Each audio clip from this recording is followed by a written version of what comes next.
जो शहर जाम से जूझ रहा हो पिछले 10 वर्षों में, उसको एक ओवरब्रिज ना मिला हो, कौन सा विकास है? इसके हाथ में कटोरा पकड़ा चुके हैं, लाइन में खड़ा कर चुके हैं। था कि 100 बेड का अस्पताल बनाया जाएगा। वहां 100 बेड का अस्पताल अभी तक नहीं बनकर तैयार हो पाया है, लेकिन वहां पर 3 स्टार नहीं 5 स्टार कल्चर का भारतीय जनता पार्टी का कार्यालय जो तैयार हो गया है। 2024 के लोकसभा का शतरंज बीत चुका है और सारे प्रत्याशियों ने अपने अपने दांव खेलने भी शुरू कर दिए हैं। कानपुर लोकसभा 43 की अगर हम बात करें तो कानपुर लोकसभा 43 में इस बार मुकाबला थोड़ा सा रोचक होने जा रहा है, क्योंकि भारतीय जनता पार्टी ने अपने सीटिंग सांसद की टिकट काटकर एक नए चेहरे पे दांव लगाया है, तो वहीं कांग्रेस ने भी उसी दांव को काटते हुए एक ब्राह्मण चेहरे पे दांव लगाया है।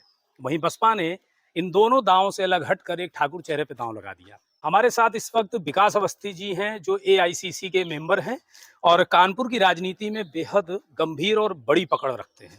विकास जी, क्या लग रहा है इस बार के चुनाव में ऊंट किस करवट बैठेगा? देखिए, लंबे समय बाद कांग्रेस पार्टी ने कानपुर में एक ब्राह्मण कैंडिडेट को उतारा है। इसका बड़ा असर होने वाला है और कांग्रेस यहाँ पर 10 साल बाद दोबारा जीतने जा रही है। जिस तरीके ब्राह्मण से कैंडिडेट की आपने अभी बात करी, तो भारतीय जनता पार्टी से भी ब्राह्मण कैंडिडेट ही है। नहीं, ऐसे में क्या लगता है कि ब्राह्मण का जो ब्राह्मण वर्ग है, ब्राह्मण मतदाता है, वो क्या एक तरफा उम्मीद रख रहे हैं आप? देखिए, चीज़ समझिए, इस चुनाव में एक सबसे मुख्य बात जो है वो ये है कि भारतीय जनता पार्टी ने भी जो कैंडिडेट दिया है वो कानपुर के रहने वाले नहीं हैं। इसका सबसे बड़ा फायदा कानपुर में कांग्रेस को मिलने जा रहा है, क्योंकि आम जनता लोकल के प्रत्याशी पर विश्वास कर रही है, क्योंकि उसकी सुख दुख में जनता के बीच में लोकल का व्यक्ति है, वही उसकी मदद के लिए खड़ा हो सकता है। यहाँ पे एक सवाल ये बनता है, आपने कहा कि कानपुर की जनता बाहरी व्यक्ति पे भरोसा नहीं कर रही है, वो यहीं के व्यक्ति पे भरोसा करेगी। तो ऐसे में आप क्या ये कहना चाहते हैं कि जो मोदी मैजिक था और जो योगी का बुलडोजर है, उसका असर नहीं दिखेगा इस चुनाव में? देखिए, आप एक चीज़ समझने का प्रयास करिए। चुनाव में असर तो दिखेगा, लेकिन असर दिखेगा बेरोजगारी का, आर्थिक तंगी का।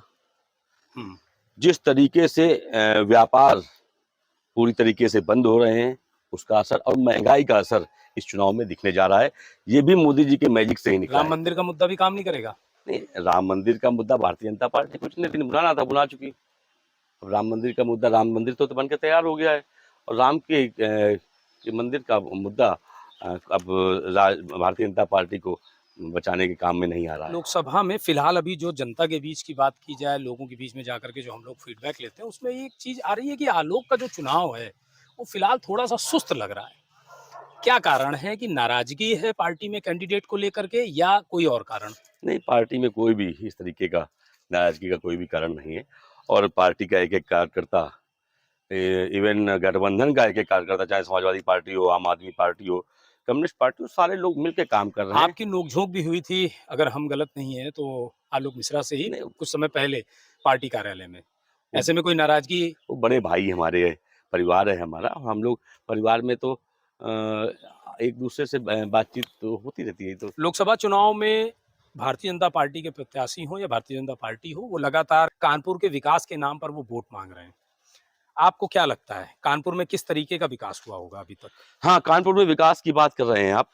एक विकास हुआ है कि सरकार ने एक बड़ी लैंड गरीबों से खाली कराई, उनके घर उजाड़े।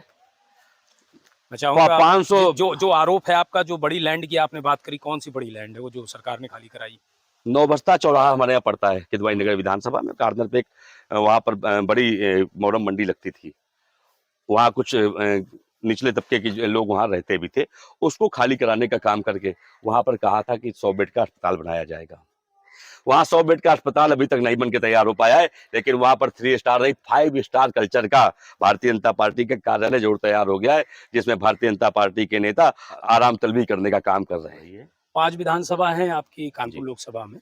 अगर हम बात करें तो गोविंद नगर, किदवई नगर, सीसामऊ, आर्यनगर और कानपुर कैंट। 3 विधानसभाएं आपके पास हैं और 2 विधानसभा भारतीय जनता पार्टी के पास। दोनों विधानसभाएं जो है, 2 जो उनके पास हैं वो ब्राह्मण बहुल बहुत मानी जाती हैं, और जो 3 विधानसभाएं आपके पास हैं वो उसमें मुस्लिम थोड़ा-सा ज़्यादा माने जाते हैं कि ज़्यादा हैं। ऐसे में आपको इन 2 विधानसभाओं से क्या उम्मीद है? क्या लगता है आपको किदवई नगर देखिए, और गोविंद नगर में? सबसे महत्वपूर्ण बात ये है कि 5 विधानसभाओं में समाजवादी पार्टी, कांग्रेस और आम आदमी पार्टी, कम्युनिस्ट पार्टी एक साथ मिलकर चुनाव लड़ रहे हैं। कार्यकर्ताओं में एक बहुत जोश है, आपस में विश्वास है, लगातार काम एक साथ मिलकर कर रहे हैं आप विश्वास करिए इस बार किदवई नगर और गोविंद नगर भी कांग्रेस पार्टी जीतेगी। आपने अभी एक साथ लड़ने की बात करी, तो मेयर के चुनाव में आपकी पत्नी आसिनी विकास अवस्थी प्रत्याशी थी और गठबंधन के आपके साथी समाजवादी पार्टी के आर्यनगर विधायक अमिताभ वाजपेयी की पत्नी वंदना वाजपेयी जी। आप दोनों लोग आमने-सामने थे, एक दूसरे के विरोधी थे और एक दूसरे को हराने-जिताने के लिए सारे दांव-पेच चल रहे थे। क्या लगता है इस बार वो जो उस समय विरोध था, वो इस गठबंधन में वो विरोध खत्म हो जाएगा? देखिए जब लक्ष्य एक होता है तो सारे गिले-शिकवे भूलकर लक्ष्य पे काम करना होता है और हम सबका एक लक्ष्य है कि किसी भी तरीके से इस देश को बेरोजगारी से मुक्त किया जाए और महंगाई से मुक्त किया जाए। इसके लिए भारतीय जनता पार्टी की सरकार को हटाने के लिए हम सब तो एक होकर मनमुटाव कोई नहीं है आप कोई और कोई उनके कोई बीच में? मनमुटाव नहीं, राजनीति में कोई मनमुटाव की जगह नहीं होती है। पिछले मेयर चुनाव में आपकी पत्नी प्रत्याशी रहीं, आप पूरा शहर घूमे, आपने वोट माँगा लोगों से और लगभग 1 लाख के आसपास आपको वोट मिला जी। और आपकी विरोधी थीं वंदना वाजपेयी, उन्हें लगभग 2.5 लाख के आसपास वोट मिला। क्या लगता है ये 2.5 लाख, 1 लाख मिला करके इस बार गठबंधन को मिल पाएगा? देखिए मैं फिर दोबारा एक बात कहना चाहूँगा कि हम लोग ये चुनाव जीतने जा रहे हैं। दोनों पार्टियों के सभी पार्टियों गठबंधन की पार्टी के लोग एकजुट होकर एक मत होकर इस पे काम कर रहे हैं और पार्टी का एक-एक कार्यकर्ता चुनाव जिताने के लिए लगा हुआ है। भारतीय जनता पार्टी लगातार ये कहती है कि कांग्रेस में राष्ट्रवाद नहीं है, राष्ट्रवाद से आप भागते हैं। आप किस राष्ट्रवाद की बात कर रहे हैं? आज वर्तमान समय में नौजवानों को बिना जाँच करे जो वैक्सीन लगाई गई कोविशील्ड, उससे हज़ारों लोग मर गए हैं और आज उस वैक्सीन के बनाने वाली कंपनी ने यूके की कोर्ट में स्वीकार भी कर लिया है। जो लाशों पर राजनीति कर रहे हों, ये राष्ट्रवाद कतई हमें अस्वीकार है। दूसरी बात, रेवन्ना जैसा कुख्यात दरिंदा जिसकी 3000 से अधिक सीडी बरामद हो रही हो, क्लिप बरामद हो रही हो, वो सांसद का प्रत्याशी इनका हो, उसको देश से भागने के बाद मौका दे दिया गया हो, उस राष्ट्रवाद की बात करते हैं, उस महिला सम्मान की बात करते हैं, ये क्या महिलाओं का सम्मान करेंगे? क्या इनका राष्ट्रवाद है? जो मुद्दे की अगर हम बात करें तो किन मुद्दों पे आप चुनाव लड़ रहे हैं? क्योंकि जैसे ही भारतीय जनता पार्टी की बात आती है तो एक सबसे बड़ा मुद्दा आता है राष्ट्रवाद का और राम मंदिर का मुद्दा था, चलिए वो तो हल हो गया, लेकिन अब वो बात करते हैं कि अब हम काशी हो गया, अयोध्या हो गया और अब बारी है मथुरा की। ऐसे में आप बताइए आप कैसे लड़ पाओगे? मैं पूछ रहा आपके हूँ, क्या मुद्दे हैं? मैं एक सवाल पूछ लेता हूँ आपसे हुँ।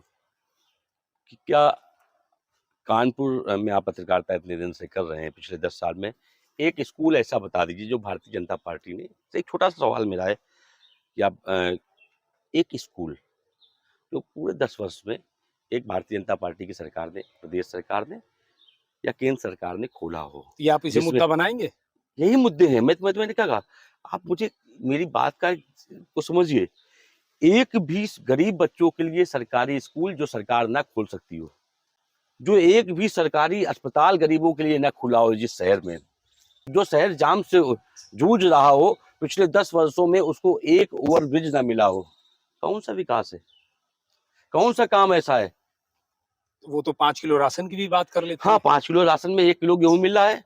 वो कहते हैं कि अगर आप जुंडी चाहते हैं कि बाजरा दे 5 रहे किलो हैं। राशन आपको मिलता रहे तो आप फिर से हमें जिताइए। नहीं, वो तो चाह ही रहे हैं कि आप अब जो देश की 100 करोड़ से ऊपर जनसंख्या है, वो केवल कटोरा लेके इनके सामने राशन के लिए खड़ी रहे। वो देश के हाथ में कटोरा पकड़ा चुके हैं, लाइन में खड़ा कर चुके हैं और वो राशन को अगर उस पे अगर गर्व महसूस कर रहे हैं कि 80 करोड़ जनता राशन इनसे ले रही है, तो ये बड़ी शर्म की बात है। ये गर्व की बात नहीं है। ये इस सरकार को शर्म करना चाहिए इस बात पर, जिसकी जनता उस 5 किलो राशन पर जिसको टिकाने का वो प्रयास कर रहे हैं। जनता सब जानती है, उसका 5 किलो राशन दिखाकर जो 100 रुपए का सिलेंडर उसको 1200 में दे रहे हैं। 80 रुपए महँगाई 80 महँगाई रुपए यानी की महँगाई 80 रुपए महँगाई की को दाल मुद्दा मान रहे हैं आप? 80 रुपए की दाल जब ये 200 रुपए किलो बिकने लगी है, 60 रुपए का कड़वा तेल जब वो 200 रुपए लीटर बिकने लगा है, तो ये जनता देख रही है। यहाँ तो जब बात करिए तो ये कह दिया जाता है कि भई समय के साथ लोगों की इनकम बढ़ी है, सरकार बार-बार कह रही है हमने बेरोज़गारी का जो है दर घटाई है, हमने जो है महँगाई कम करी है। आप कह रहे हो महँगाई बढ़ती जा रही है। आप आम जनता से इस विषय में पूछ लीजिए। लोगों के पास आज इस समय फीस जमा करने का समय चल रहा है, कॉपी किताब बच्चों स्कूल में बच्चे के लिए नहीं खरीद पा रहे हैं लोग। इसको कौन देखेगा? कौन देखेगा इसको? सरकार केवल हिंदू मुस्लिम पर ज़िंदा रखेगी इस देश को? लोग जान चुके हैं, उनकी इच्छाओं को समझ चुके हैं। किसी भी रूप में इस देश में कानपुर से शुरुआत हो रही है, परिवर्तन होने जा रहा है।